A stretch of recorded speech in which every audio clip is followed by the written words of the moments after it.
podcast is real life stories from everyday people recovering from substance or behavioural addictions.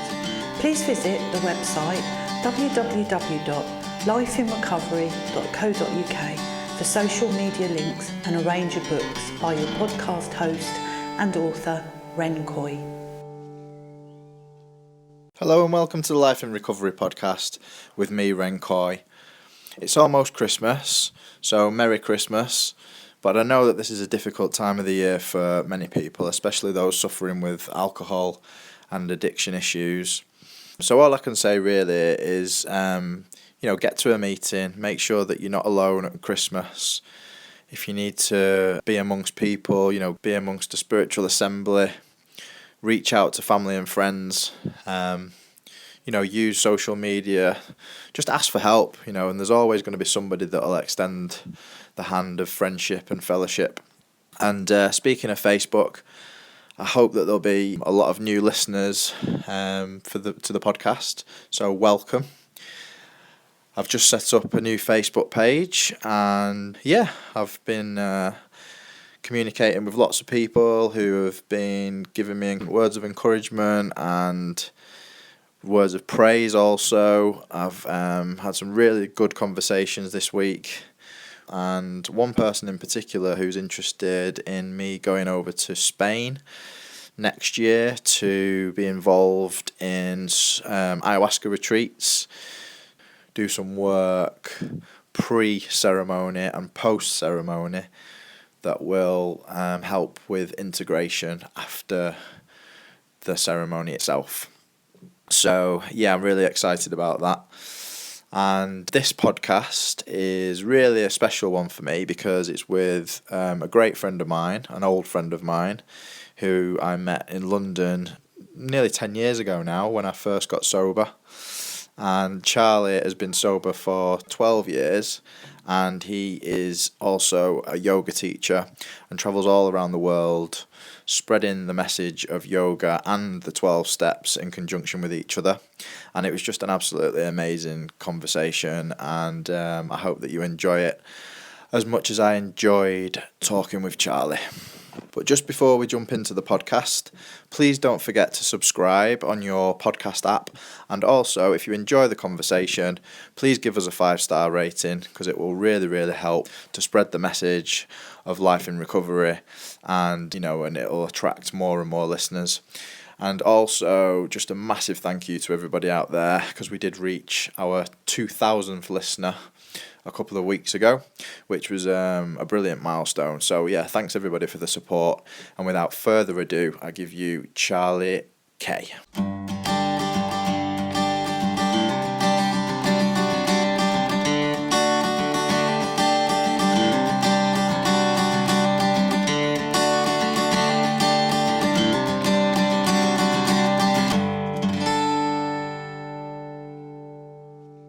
I have opinions that aren't necessarily those of AA or NA, and I didn't want people to think that I was like breaking any of the traditions. What opinions do you have that aren't aligned with AA? That's fascinating. Well, 2 years ago I did my first ayahuasca ceremony. So that's one thing. That's one route that I've gone down, which is completely, obviously like not a 12-step route. I'm very much like a proponent of that stuff, of the psychedelic healing. I see. There's quite a lot of evidence that said that Bill, towards the end of his life, was experimenting a lot with hallucinogenics and having huge, great ego deaths around it. And essentially, that's part of our problem, isn't it? Having too much ego. Yeah. Well, that's what happened. Tom, our friend Tom. He introduced me to the idea of it, and I was like, you can't do that, mate. I said, that's a relapse all day long. And he was like, no, you need to look into it, contemporary to investigation. So I thought, fair enough. So I looked into it and I researched it for probably about 3 or 4 years. And all that stuff about Bill Wilson was a lot of the stuff that I read, And even his experience, his white light experience when he was in Towns Hospital in New York, they were feeding him belladonna at the time. Yeah. which is a hallucinogen. Yeah. So a lot of that stuff, and it's all, like you said, it's all about ego dissolution, isn't it? Totally. And when said the first 100 alcoholics who recovered from alcoholism, blah blah blah, that book was written before the kind of invention, in a way, of LSD. Yeah. Right. So for them to totally discredit something that hasn't been invented and us still follow that philosophy seems a little bit naive. But there we go. And I do understand that, it's a grey area for some, because we all took a bit of a mischievous path down the psychedelic route at some point or another before we came in. We bag it all in one thing, but right circumstances, right setting and dosage, open to everything.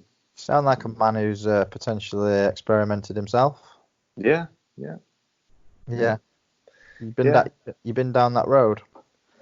I haven't done ayahuasca. I've done episodes of microdosing, and I've done some deeper experiences with psilocybin. Yeah. A good friend of mine, well, not a good friend, a friend of mine is leading the research in Imperial College about the therapeutic beneficial side effects of macrodosing psilocybin, with people who are suffering from chronic severe depression and chronic anxiety, and having incredible results. Yeah. So I've started doing, through the steps and through ego death, there's a great deal to be explored. And I'm actually in the process of putting together a retreat in the Netherlands about taking people through step 4 in a controlled environment whilst on psilocybin. Yeah. Where there's like a lot less barriers in the way about seeing the truth, really. Yeah. Well, it's funny that you should say that, because that's exactly what, when the series of books that I've written have essentially said that exactly that I think that I would love to see a combination of the steps used with psychedelics in order to facilitate that ego death. And it 100% is. I mean, I had a psilocybin experience myself a couple of months ago, my first ever, never taken it when I was in the madness. Okay. And it was absolutely just life-changing. Was it? Yeah. Another life-changing experience. Yeah. But I get it. I get people that are scared of it, and I get people that that don't understand, and how can you take drugs when you're in sobriety, and it's the medicines, aren't they? They're not drugs in the sense of wanting to get out of your head and escape. The medicines in the sense want to actually get in touch with what's going on, and absolutely, and be able to learn to process that. And everyone's more than happy to take a load of fucking heroin when they go and have an operation, because it's under the right circumstances, under the right guidance from a doctor, right? Because it seems appropriate. And that's dealing with the physical side of life, right? And if we also want this, we're now learning in the West, this has been going on in different cultures for thousands of years, but there's a way of being able to interject the mental as well as the physical, and be able to manipulate or get yourself in a situation and manipulate yourself from the inside outwards, really. Yeah. So it's a bit, if it's from a doctor, it's all okay. If you're taking it down the park with your mates, it's a different situation, right? If you're taking heroin in the park with your mates, it's different to taking it in a hospital with a doctor. Absolutely. So let's not get too on our high horse and outrageous about it all, because understandings are limited, I guess, in AA about this kind of thing. And I do understand why. Yeah, me too. I mean, I've always got in my mind the newcomer as well, because this isn't something that I could have gone. This isn't a route I could have gone down in my within even my first 5 years of recovery. Absolutely no chance. It was like I needed the routine and structure of meetings, and it was all about abstinence and higher power and the steps and service, and I needed that, and when I was living in London with you guys, it just was not a road I would have ever considered going down. But things change, things change, and you evolve, and when you evolve, you become more open-minded, and ultimately, your intuitive voice always tells you what's right and wrong. Mm-hmm. Yeah. You know, I believe that that's the voice of God for me. Mm-hmm. Yeah, me too. The quiet voice inside. I fully believe that too. God is in everything. Is my view. God is everything. Yeah. Yeah. So I understand it, and I think that there's space for it. There's uses for it, but I needed a structure and a framework to be able to implement into my life, and I got huge amounts of benefit from it. Unbelievable amounts of benefit from practicing the 12 steps. And that framework was fantastic, and it served me and continues to serve me. Yeah. But there's always room to be able to search a little bit deeper in the curiosity about what is consciousness, what is God, can I change my perception on stuff that I'm not even seeing? Yeah. And that's really ego death. That is really disidentification from my old thought patterns and moving towards something that is transcendental in its nature. Yeah, man, 100%. Having had a spiritual awakening as a result of these steps, my curiosity draws me to more spiritually inquisitive paths. Yeah. Yeah. Are you still practicing as a yoga instructor? Yeah. How's all that going? Incredibly well. Yeah, better than ever.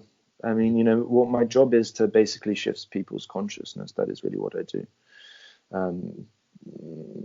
Doing it, I mean, in the West, yoga is so physically orientated, but it's such a load of nonsense, to be honest. My practice and what I teach is about challenging people on their current ideas and getting them to question absolutely everything in their lives. Whether they come back to the same conclusions, I don't really care what conclusions they come to as long as they've asked the questions. So yeah, a lot of my teaching is about that. How do you question everything and then approach everything through the eyes of love, through the eyes of God? Yeah. Not from your ego, not from your old habits, not from what your parents wanted you to do, or from the conditioning of your schooling or your upbringing or whatever you're doing in the office, through the eyes of love.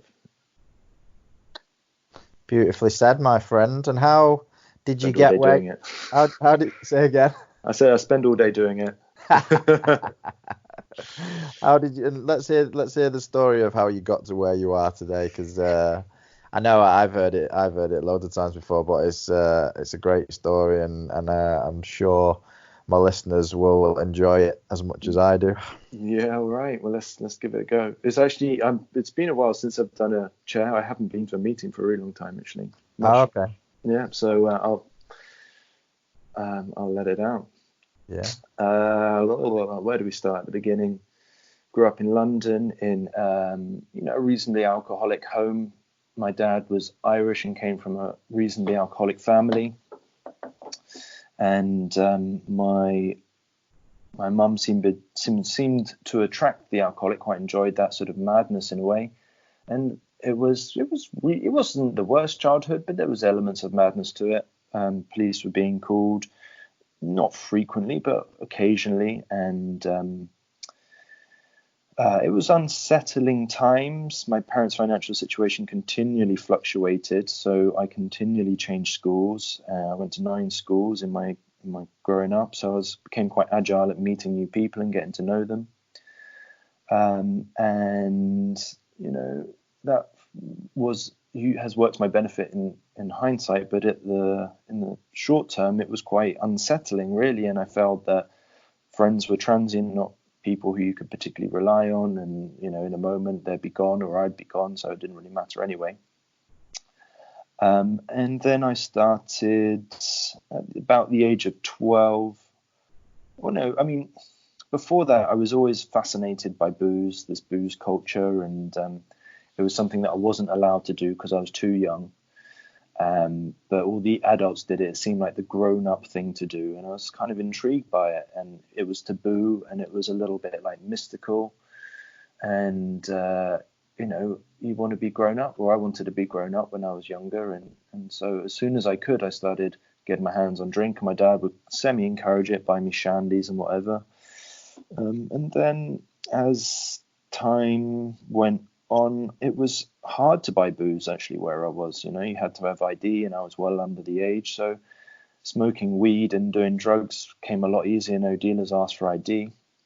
So from about 12, I started smoking weed reasonably regularly, and a few years after that, I was doing lots of pills and MDMA and cocaine and all the sort of party street drug stuff, which was great in a way. It was reasonably liberating in the moments that I was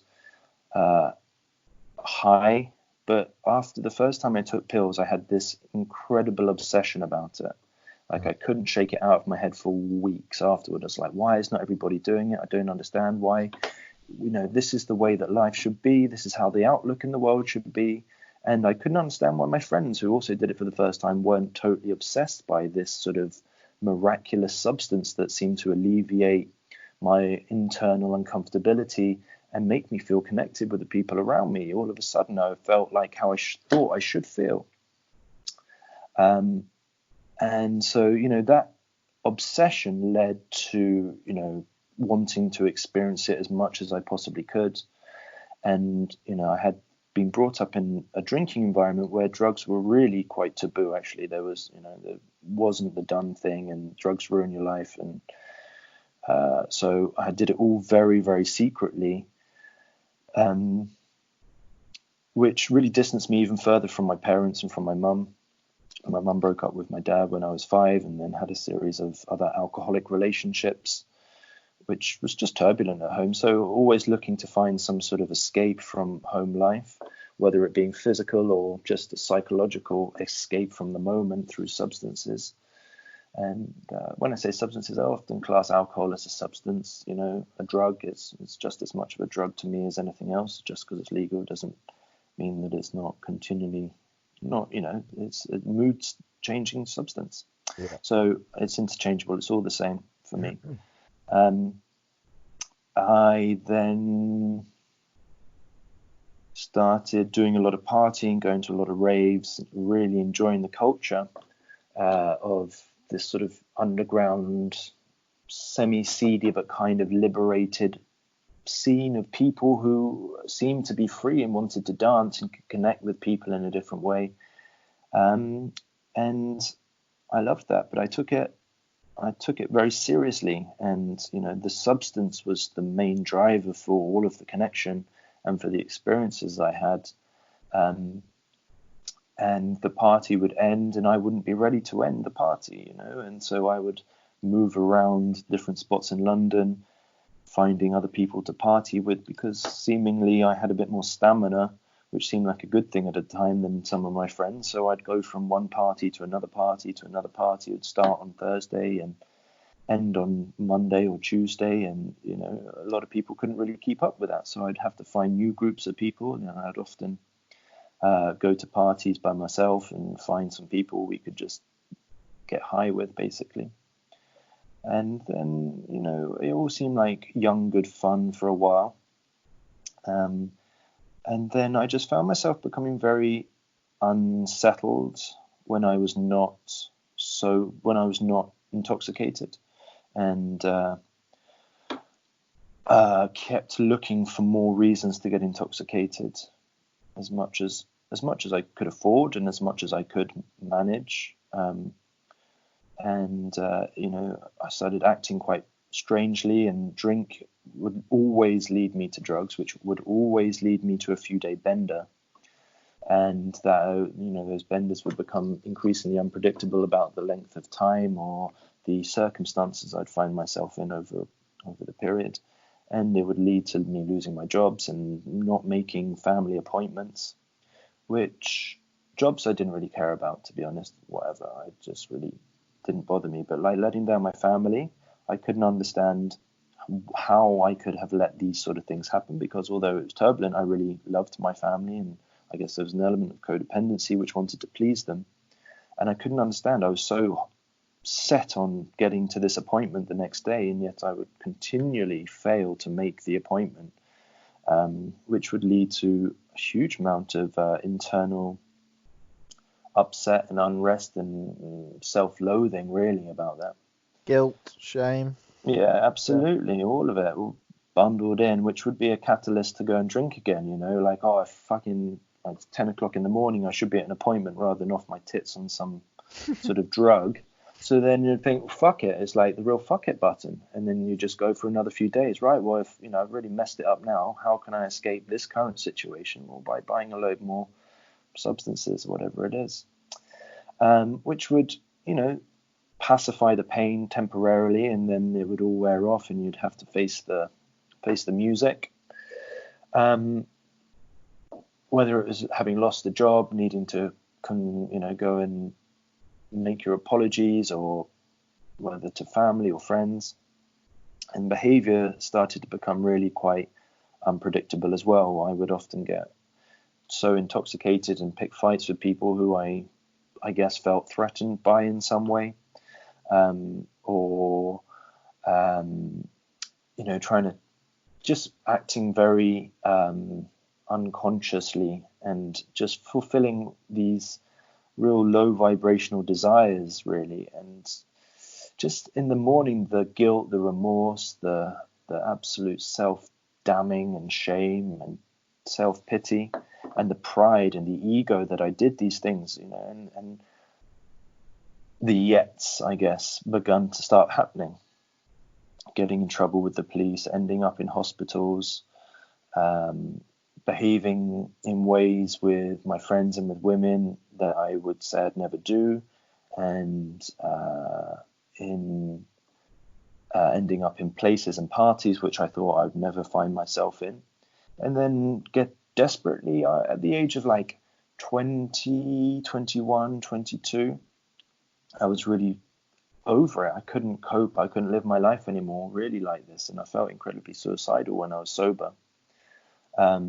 And there was a great remedy for that, which was not to feel sober. But that would lead to all of the madness that came with the inability to manage myself when intoxicated. And that was crippling. And I thought, where can I go? What can I do to not continually mess everybody's life up around me? And also, where can I just go and do drugs and get high and get drunk where I'm going to be left alone? And I really considered moving into a squat in London, where I thought, everyone will be like-minded, all just wanting to drop out and escape. And that would be a very useful experience if I seemingly can't stop myself from using drugs. What is the solution? I also called the government drugs helpline Frank, and having a chat with them, and told them, every time I drink, I do drugs. Every time I do drugs, I fuck up so badly, and I end up in these places which I wish I'd never been to, and end up behaving in incredibly disrespectful and soul-destroying ways. And they asked me how old I was. I said, well, I'm 21 or 22, however old I was then. They said, oh, don't worry about it. Everybody your age is doing that. And it was at that point I felt incredibly hopeless. I had no idea what to do or where to turn, or that's when I really considered dropping out of society and not engaging with the world in the sort of normal societal sense. And then after that call, I white knuckled it for 2 weeks of sobriety. I was going absolutely insane, banging my head against the wall physically, up into a point of bleeding, and just trying to rip out the thoughts from my head, although not really having a very particularly good route in there. And, I would turn up to work. And when I was at work, when I was sober, I was fantastic and they loved me. And I was an anomaly because they couldn't understand what the fuck is wrong with this person. When he's here, he's fantastic and he's chatty and he's charming and he's on it. And then he disappears for 3 days. We can't understand it. And at the time I was working I just got a job in a hair salon, which was supporting the Prince's Trust, which was trying to get young children back into some sort of stable working environment, which I was in that program at the time. And I really wanted this job, and they couldn't fire me, which was part of the reason why I still had it, even though I was turning up for maybe 3 days a week if I was lucky. They couldn't understand it, and so I turned up to work for 2 weeks in a row, and I was great and I was fine. And then at home I had to take myself home by myself and lock myself in the room because the thoughts in my head were just so overpowering, and I couldn't trust myself to go around with my friends because we'd end up using. And I ended up one weekend, on the third weekend probably after being sober, going out for dinner with my parents, and I ended up having a beer, and that beer took me on a bender, not particularly more adventurous or fantastically disastrous than any of the others, but it just led me absolutely to my knees, where 3 days later I was wandering around Soho with no phone, no money, and no jacket, still looking for drugs. Who can I hook up to keep me going, basically. And I eventually came home, and my mum basically intercepted randomly and just said, "Charlie, what's going on?" And I was so beaten. I just collapsed, basically. I had a total meltdown and just said, "I can't do it anymore. I really can't face living this way." And she said, "What are you talking about?" I sort of explained some of it, and she obviously had some experience dealing with alcoholics. She said, "Right, that's it. Going to a meeting." She drove me over to a meeting over in West London, which not too far from where we lived at the time.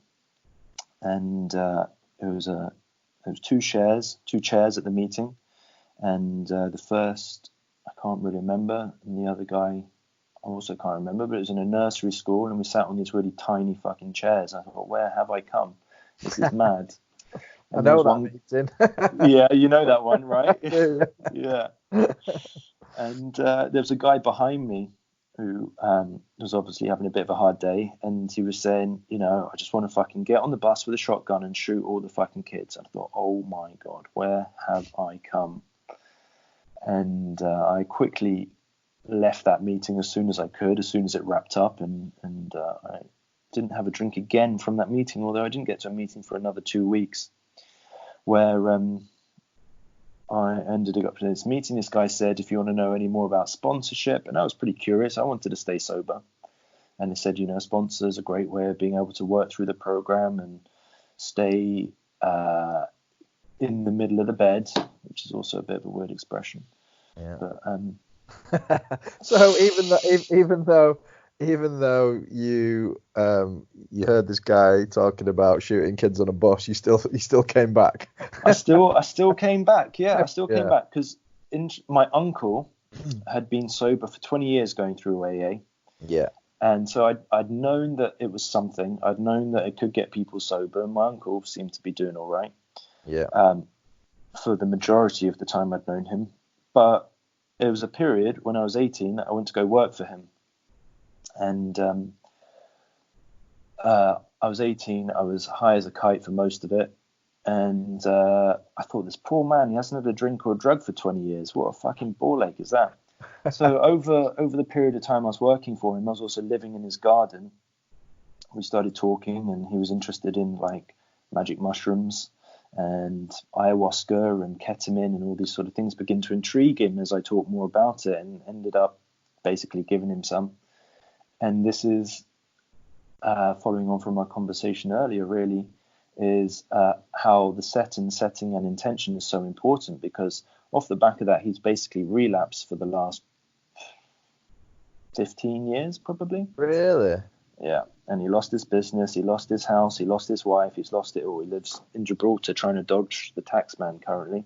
Wow. What, just off taking mushrooms? Well, it's the progression, right? Yeah. So it's the progression. It was mushrooms, then it was ketamine, and then it was MDMA, and then it was, and then whatever, I don't know, whatever it is. And it's a slippery slope if it's not done with the right intention. And the intention wasn't there. The intention, I had no idea about mushrooms other than, fucking hallucinogenics, whoa, lad, kind of thing, Yeah. And that's what I brought to him. That was the energy that I brought them to his door with. And he wanted that. And I felt quite guilty for a while about that, because there I was, having ruined this man's sobriety. But really, what I have gained the knowledge of being sober for 12 years now is that no one can do that. No one can ruin somebody else's sobriety. People have pushed drugs on me left, right, and center for decades. I mean, I was partying in raves for like the first 6 years of my sobriety, right? And everyone wants you to get high. I can't understand why you'd want to be sober. Yeah.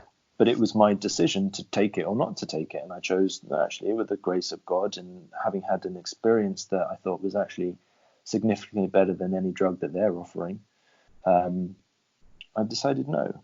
And I guess my uncle in that period hadn't had that experience, or didn't have the right framework for his life to be able to go, actually, you know what, I don't think that is beneficial to me.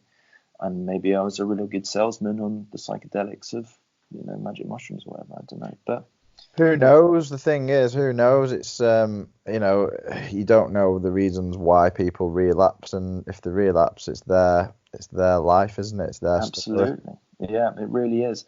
And that's, that was a big pill for me to swallow at the time, because I felt very, felt very responsible, I guess.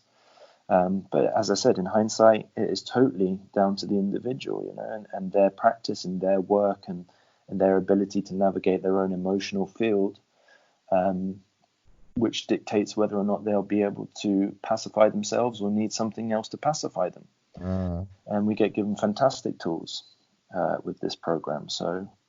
And what was your spiritual experience that you had that was better than drugs?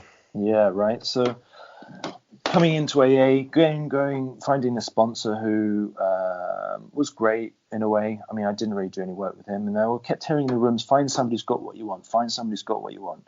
And I was 22, I was fucked off my head, not through chemicals, just through my own internal makeup that I'd programmed myself through. And I thought, well, what did I want as a 21-year-old guy? Who's got what I want? And this guy, he rode a motorbike, he slept with loads of women, took 4 years to do step 4. I think, fucking hell, he's the man. It's exactly what I'm looking for. No hassle, living the life, great. So, I asked him, I said, will you take me through the steps? He said, absolutely. And we basically did nothing for about a year and a half. And I ended up being even more suicidal when I was sober, acting out in ways which crippled me emotionally, because I couldn't blame the substances anymore, but I was still acting out like I was drunk. I thought, what is going on here?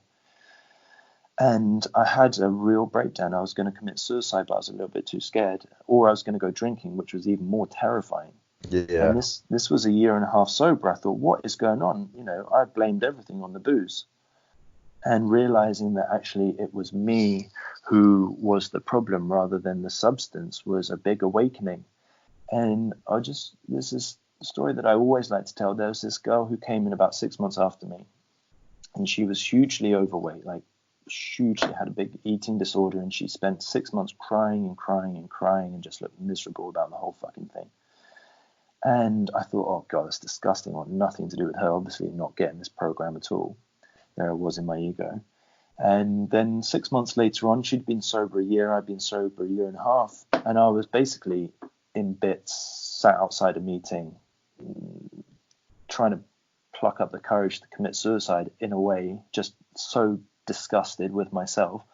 She bowled up to me and she looked at me and she smiled, and there was something about the way her eyes looked and the way that she smiled and the care that she gave me. She said, Charlie, you need to come to meet my sponsor. And there was something about her energy which had totally shifted in the 6 months that I'd seen her. And I just knew that there's been a transformation bigger than I've seen in anybody, in these rooms. There she was in pieces when she came in, and here she is reaching out with a smile and this energy and this kind of glint in her eye, which was just peaceful, I thought, fuck me. So it was just perfect timing. I was ready to do anything, and God opened up this opportunity. So I went and met the sponsor. She started telling me to do certain things, which praying, learn the step 3 prayer off the top of my head, say it morning, noon, and night, and at any other opportunity that I could fit into my day. And that was my practice, and that began to shift a lot of stuff. We started working through the big book in a very thorough way, with all sorts of highlightings and note takings, and really dissecting it, what the message is that they're trying to communicate through this process. And having done a lot of praying and beginning to really find some peace in myself, I went back to a club in Berlin, and this moment of presence blessed me. I looked around where I was, and there was no thoughts going through my head. There was no judgments. There was no needing to be somewhere else. There was no internal dialogue. There was no pain in my body. There was no pain in my heart. There was just this stillness. And that up until then, what I was looking for in every single drug and every single drink I'd ever taken. And I had got that. It was about 6 months, 9 months, something like that, after having started work with the sponsor. And I just couldn't believe it. Believe it. Like, my life that I'd been searching for had just opened up in that moment, in this random situation in the club in Berlin, where moment of grace. Moment of grace, an absolute moment of grace, a gift from God, a moment from grace. And I was totally sober, and I couldn't be more happy about it. And that was really one of the first times. And from that, I turned my entire life around. I said, there's nothing more important in my life than helping other people try and experience that state of consciousness. And it was through a process of an incredibly thorough step 4 that really allowed me to observe my patterns, allowed me to come up with new ideas about how I do want to show up in my life if I'm faced with similar sort of circumstances. And it set me up with a meditation practice, a prayer practice, which has been deep in my existence for a long time now, and I wouldn't change it for anything. And also, it's allowed me to, which has been incredibly beneficial, to be of service. Practicing step 12 in my thoughts, in my words, in my actions. How can I be selfless? How can I be loving? And how can I bring God into each and every moment of my life? And God, I had a big fucking hung up on the word God, especially when I went to that first meeting, sat on this little chair in this nursery school and saw the word God and thought, oh, fuck me, I'm not up for that. It's like Sunday school. Yeah, really. Literally on the little plastic chairs. Right, and all like the alphabet around the ceiling and stuff. Just what your ego needed. Exactly, totally.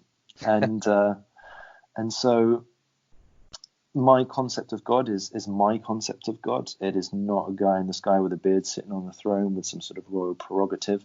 It is actually what I can't really describe it. It is what the universe. It's the direction of the universe, right? It is how everything is manifesting itself beyond my little egotistical mind, and trying to disidentify myself from my thinking, oh, I've got all the answers. It shouldn't be like this, it shouldn't be like this. Go, hang on a second, Charlie. Have I seen 13 billion years in the past? And can I see 13 billion years in the future? And if the answer is no, then I probably have no idea exactly how this moment should or should not be occurring. So I can put my ego well to one side and just go, there's probably a bigger plan. The fact that I'm here walking around on 2 legs is quite a miracle, and it certainly was nothing to do with me. Yeah. There's a flow to it. There's an energy that manifests stuff, and I don't in any way associate it with really the religious gods, particularly of the kind of Judaism, Christian lines at all. I think it's actually quite counterproductive. But yeah, it was that moment of, I called that moment God, where there was stillness inside of me, and I was no longer acting out from ego.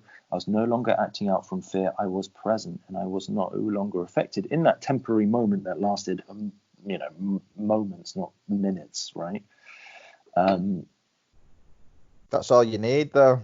That's all I needed. It was the catalyst for change. Yeah, it was absolutely the catalyst for change. So I basically was a hairdresser, which was in an incredibly small proportion of the hairdressing industry, sort of traveling the world, doing the shoots, doing the shows, creating the fashions, doing the styles, all the glitz and the glam and all the wank that comes with that.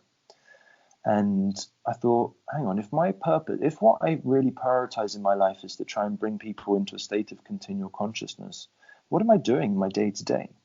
What am I doing in my job? I thought, fuck me, actually what I'm doing, if I'm not creating a fashion for somebody to feel bad about them not following in about 6 months' time when it hits the catwalk, I'm trying to make themselves feel better about the way that they look from the external, so people appreciate them, give them a pat on the back. I thought, that is not, I'm just doing some crazy ego massaging, or equally making people feel really bad about themselves for not keeping up with the trends. I thought I want absolutely nothing to do with this industry, that is super superficial. And I feel my work, what I want to prioritize in my life, is something more wholesome, that makes people feel good about themselves, whether or not they're staying up with fashion, whether or not they've got massive roots, whether or not their hair is pristine or not. And so I basically gave it all up, became a yoga teacher. And I spend my days having conversations like this with people, and developing a language that hopefully provides gateways for people to question what it is that they're doing in their lives and comprehend that there might be a different way of doing things. You know, it's that little glimmer of hope through the practices of yoga or the practices of a spiritual path that you get blessed with glimpses of that drive you forwards and go, shit, life doesn't have to be like that. Yeah. Whether you're having a breakdown, rock bottom, or whether you're you're just in a mundane job and life's a bit fucking mediocre, we can help everybody. Anyone, anywhere reaches out for help. I want the hand of AA always to be there, and for that I am responsible. And the hand of AA is a set of spiritual tools which transforms people's lives. So now I take the 12 steps to many, many people. I've done many workshops, a lot of people outside of the rooms. I just did a weekend course a couple of weekends ago, taking people through like a quick step kind of thing, where obviously you can't get down to the real nitty gritty, but it gives them a framework which they can then begin to implement in their lives. And I'm there for them if they want to ask any questions. And at the end of it, similarly within AA, the whole purpose of it, the reason why I am passing this on to them is so they can pass it on to somebody else. Yeah. Not so they can sort their life out. I said, it's not about you anymore. Stop getting caught up in your own bullshit. How can you help somebody else? And is this people that are suffering with addiction, or is this just anybody? Anybody, anyone, anywhere reaches out for help. And Yeah. it's people who reach out for help, whether that's they're suffering with something, or they go, I want to be more of service. How can I be more of service, Charlie? Whoa. I know a great way you can be more of service, actually. Yeah. And what's been have you been doing this for quite a while? Like, what's been the outcomes for people that have been working through the steps, and what's been your experience? People have had, on the whole, they've had quite big experiences. A few haven't had much change, and a few people have had something incredibly transformational. Similarly with AA, and I do believe it's about the way that you are in a space to be able to comprehend the concepts and the practice that you put into it. You know, everyone's at a different stage, and what might be beneficial for somebody later might not be beneficial for them now. You know, to put down these foundations, who knows what might happen. But some of them have had incredibly profound experiences. A lot of them have then gone off and actually change their life and go, actually, I don't want to be working in these kind of environments. I do want to be serving people, and I do want to be helping raise people's consciousness and get them to shift the way that they perceive their existence, so they don't have to feel so stuck in their lives. And actually, the possibilities are endless, and there is a fourth dimension out there which is totally tangible at the other side of these steps. How do you take them through the whole 12 steps, or just a certain way through? No, the whole 12 steps. Yeah. And we do quite a bit of work on 1 to 4. That's the main focus, because I think without 1 to 3, it's really hard to move forwards past 5. I guess I'm talking to an audience who understands what we're talking about here, but yeah. Yeah. I mean, the majority of people that listen to this will have some understanding of the 12 steps and of AA and NA and 12-step fellowships, I would imagine. But for those that don't, it doesn't really matter, because hopefully it will spark off some interest. Yeah. So we work a lot through 1 to 4, particularly on 1, 2, 3, 4. We do a lot of examples, and similarly in like a meeting, it requires a lot of humility, because I get them, and this is a very big part of the process, which I encourage they need to be able to be ready to do, is be vulnerable and share some of their insecurities and go through a particular resentment in public with people, which is very ego deflating. Yeah. But it's that ego deflation which is incredibly healing. And actually, when they get the support and the recognition from the group afterwards, or even through the meeting, through the actual experience, it's evolutionary. It's really springs them into a whole different way of perceiving their resentments that they have underlying, which they thought they'd never tell anybody. And then we move through the rest 6 until 12, giving them some tips and tricks about how they should go about making amends, and where is going to be most effective, where is going to be least effective, and prioritizing them, and giving them some tips and tricks about how to pray and how to meditate, and then how they can go about being of service to others, which is the primary goal of the reason why I'm taking people through. That sounds really cool. I'm just thinking then, I think it's probably getting on for nearly 4 years since we've seen each other, because Really? I wrote a book 4 years ago, 2016, called Addiction Prevention. And the whole premise of it was that I believe, because I think you and I are in very, very, thinking very, very similar ways with all this stuff. Because the book's premise was, I believe that the 12 steps should be taught in schools. Mm-hmm. So that you can actually prevent addictions from happening. Because at the end of the day, if you got into the way of living that we've got into through recovery, I believe that you would not go to substances and behaviours as a means of fixing yourself. Yeah. So that was the whole premise of the book, and then that led me on to write the second and the third book. And the point of the third book was, I had this ayahuasca experience in 2017. And what that made me realise was, for all those people who really struggle to have a spiritual experience, and as a result of struggling to have that spiritual experience, can't kind of quite open up to the steps, I felt as though, like you said earlier, right set and setting, it's something that if you did the first 3 steps, then they had an ayahuasca experience, and then they worked the rest of the steps, followed by integration, I just feel as though it would be an absolutely amazing foundation for a spiritual life, So it sounds like we're thinking along very similar lines. And I've just been invited randomly. I set up this new Facebook page, which was how I got in touch with yourself. And this woman just contacted me a couple of days ago, and she runs retreats out in Spain. With the primary focus being on real intensive integration after the ceremonies. And she rang me yesterday and we had a really beautiful conversation, and she's invited me over to go and potentially do some workshops. So great. It'd be really good to talk more about that stuff, because it sounds like you're already doing much of that work. Yeah, I am. And I think I'm really, really pleased to hear that this woman set up something for integration, because I think this is a huge part of the problem that I see with people in London going off and doing ceremonies, expecting some spiritual awakening, getting these incredibly big realizations and downloads, and having absolutely fuck all idea about how they're going to implement any of it. And they keep going back to the substance to try and get some solutions. But it's not like the solution is meditation, prayer, and selfless service. But they are not being taught this, so they continually go back to the substance, as I said, to try and find more and more ways, and they think the substance is the solution, but that's not the solution. That is the catalyst to find a way of living. Yeah, they don't have the framework, do they? They don't have the program and the framework to be able to incorporate these lessons. Exactly. Yeah, and it's really, really sad. It is. Well, I was very fortunate, obviously, that I already had the program behind me, so when I came back, it was very easy for me to see to incorporate what I'd been shown. But I was very aware of that. I mean, ironically, a couple of coincidences happened off the back of the retreat, and this guy contacted me, and he ended up building me a website as a result of the things that I told him. And he was going for his ayahuasca ceremony a couple of weeks later.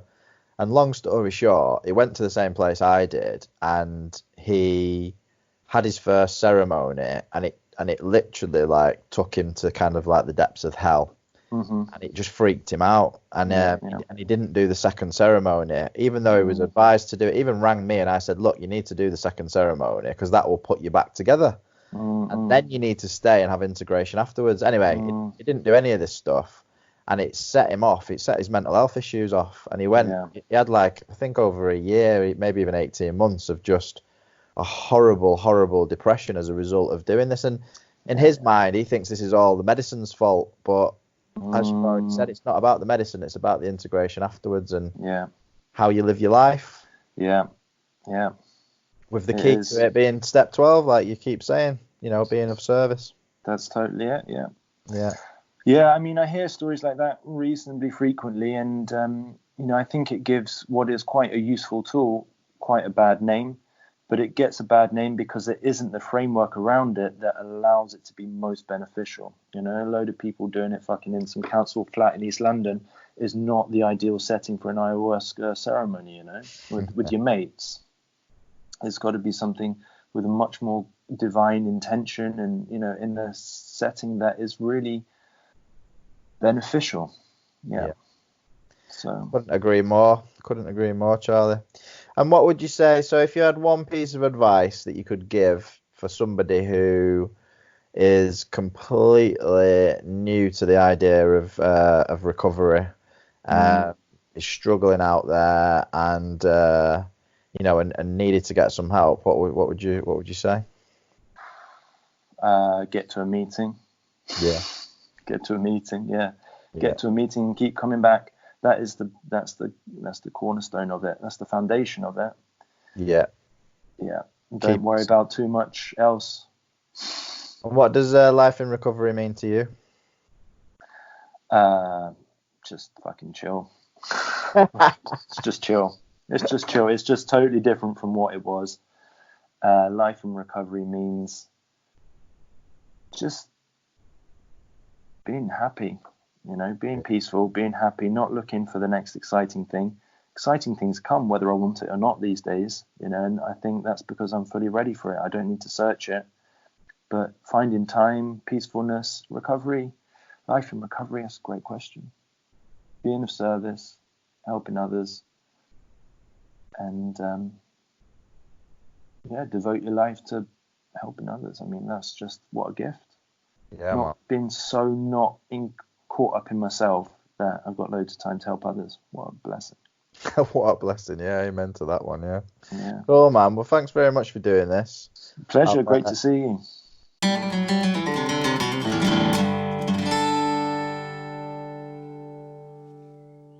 Thanks for listening, and don't forget to subscribe to the podcast on your podcast app.